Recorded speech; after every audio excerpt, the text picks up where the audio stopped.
Assalamualaikum warahmatullahi wabarakatuh.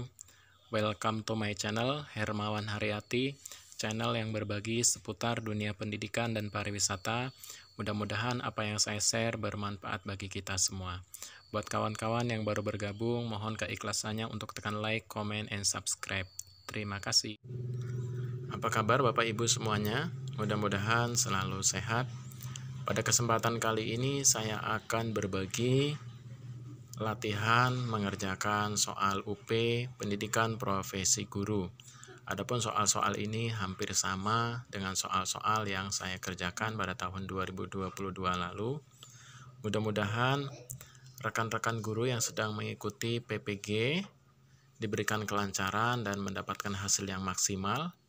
Semoga latihan soal-soal yang saya bagikan ini dapat menjadi perbendaharaan pengetahuan bagi Bapak Ibu dalam menghadapi uji pengetahuan pendidikan profesi guru yang akan Bapak Ibu lalui. Silahkan disimak dari awal sampai akhir, mudah-mudahan bermanfaat bagi kita semua. Langsung saja kita mulai. 1. Menurut jumhur ulama yang diperkuat oleh firman Allah Subhanahu wa taala dalam surat Al-An'am ayat 141, jika tanah itu disewakan kepada orang lain, siapa yang wajib mengeluarkan zakat hasil tanah yang disewakan? A. Si pemilik tanah, B. Si penyewa tanah, C. Si pemilik tanah dan si penyewa tanah, D. Jawaban A, B, dan C salah. Jadi, menurut jawaban yang benar pada soal ini dan pada materi PPG yang saya ikuti, jawaban yang benar adalah si penyewa tanah. Kenapa? Karena si penyewa tanahlah yang mendapatkan hasil dari tanah tersebut. Jadi yang berhak membayarkan zakatnya adalah si penyewa tanah. 2. Berkenaan dengan tanah yang disewakan, kedua-duanya baik si pemilik tanah maupun si penyewa sama-sama wajib mengeluarkan zakat. A adalah pendapat, A. Said Sabiq, B. Abu Zahra, C. Imam Syafi'i, D. Mahmud Saltut. Jadi menurut jawaban yang benar adalah Abu Zahra. Jadi beliau menyatakan bahwa kedua-duanya harus atau wajib mengeluarkan zakat bagi pemilik tanah maupun si penyewa tanah. 3. Jika tanah disewakan kepada orang lain, yang membayar sewa adalah yang mempunyai tanah dengan alasan tanah itulah hasil yang diperoleh. Tanpa tanah, tak akan dapat dihasilkan apa-apa. Pendapat ini menurut ulama A. Said Sabiq, B. Abu Hanifah, C. Imam Syafi'i, D. Mahmud Saltut. Untuk jawaban yang benar adalah Abu Hanifah. Jadi menurut beliau adalah yang mempunyai tanah yang harus mengeluarkan zakatnya. Menurut Imam Abu Hanifah. 4.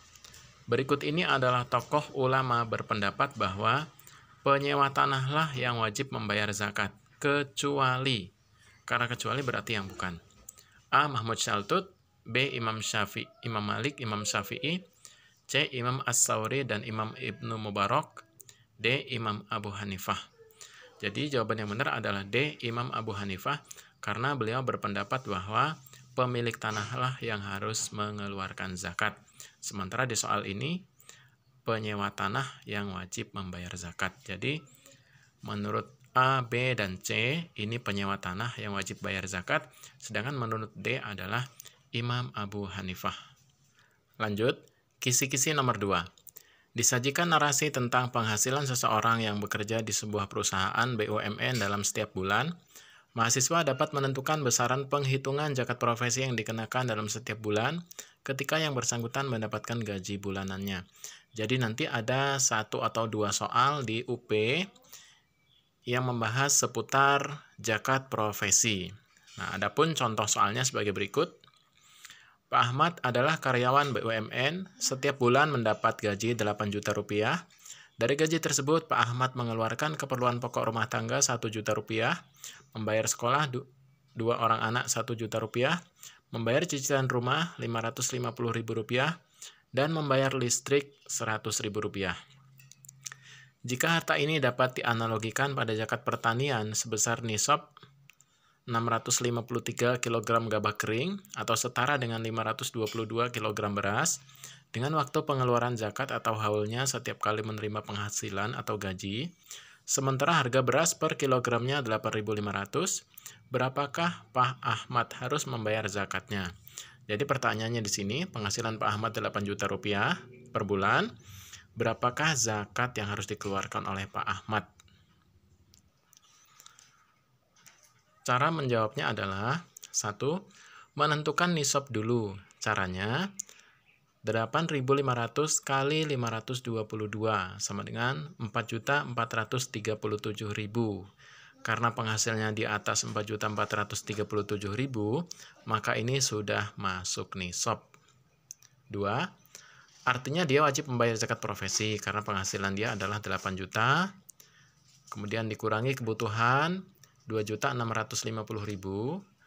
Jadi sisanya 5.350.000. Ini di atas nisab 4.437.000. Maka Pak Ahmad membayar zakat profesinya adalah 2,5% kali 5.350.000 atau sama dengan 133.750. Jadi gitu ya kawan-kawan.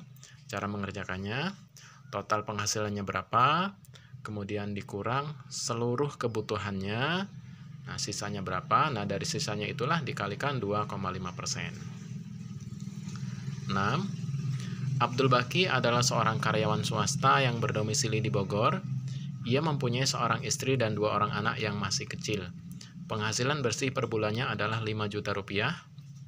Jika nisab 522 kg beras harganya 7.000, relatif, berapakah zakat yang dikeluarkan Abdul Baki? A, B, C, D, 125.000. Jawabannya 1. Menentukan nisab dulu dalam hal ini adalah 7.000 kali 522 atau sama dengan 3.654.000.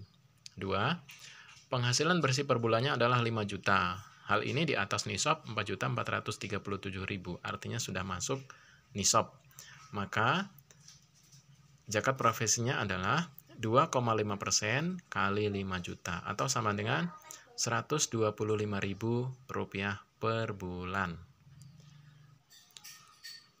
Lanjut ke soal berikutnya.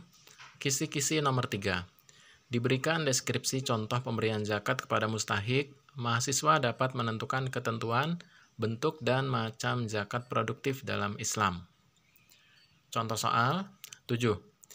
Di bawah ini termasuk zakat konsumtif tradisional. A. Zakat fitrah. B. Beasiswa. C. Pemberian ternak dan alat pertukangan. D. Modal usaha. Untuk jawaban yang benar, untuk zakat konsumtif tradisional adalah zakat fitrah. Ini yang umum dilakukan, khususnya bagi masyarakat-masyarakat di Indonesia. 8. Siapakah pihak yang paling berperan dalam zakat produktif? A. Kreativitas mustahik untuk menjadikan zakat sebagai modal yang terus dikembangkan. B. Muzaki selaku yang memberi modal. C. Masyarakat lingkungan mustahik. D. Jawaban A, B, dan C benar. Jawaban yang benar adalah A. Jadi yang berperan dalam pemberian zakat produktif adalah kreativitas mustahik. Mustahik adalah orang yang menerima zakat untuk menjadikan zakat sebagai modal yang terus dikembangkan. 9. Keberadaan zakat bagi penerimanya yang berpotensi untuk membangun dan meningkatkan perekonomian kecuali A. Konsumtif tradisional, B. Konsumtif kreatif, C. Produktif tradisional, dan D. Produktif kreatif.